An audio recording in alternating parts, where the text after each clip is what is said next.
শহরের মাইয়া গো লাগে উড়া ধরা তোমার যে দেখলে লাগে পুরা মাথায় ঘোরায় গো লাগে উড়া ধরা।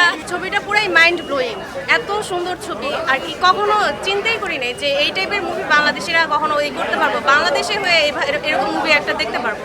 সবসময় দেখে আসছি যে তামিল, তেলেগু কিংবা ইন্ডিয়ান যে কোনো মুভিতে অনেক বেশি টুইস্ট, অনেক বেশি মারামারি আর যাই থাকুক না কেন, এইখানে এই টাইপের জিনিস দেখে পুরাই আনএক্সপেক্টেড, কিন্তু এত সুন্দর সবকিছু প্রেজেন্টেশন দিছে, অস্থির।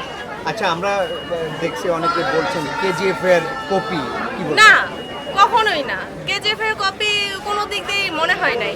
ট্রেলার দেখে একটু লাগতে পারে, কিন্তু কথা হচ্ছে যে কোনো দিক দিয়ে এখন এটাকে কেজিএফ এর কপি, কোনো মুভিরই কপি না, পুরো ইউনিক। এবং উড়াধুরা গানটা নিয়েও একটু বিতর্ক আছে, বলছে যে এটা কপি গান। না, গান কেমন লেগেছে?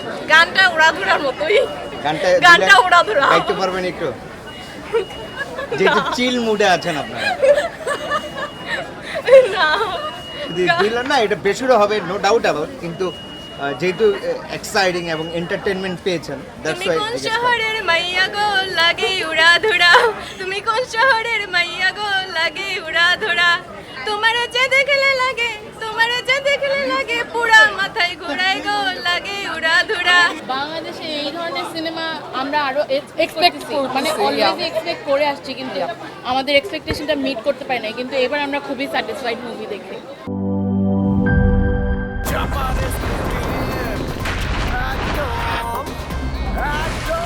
শওকত ভাই তোমার মামা?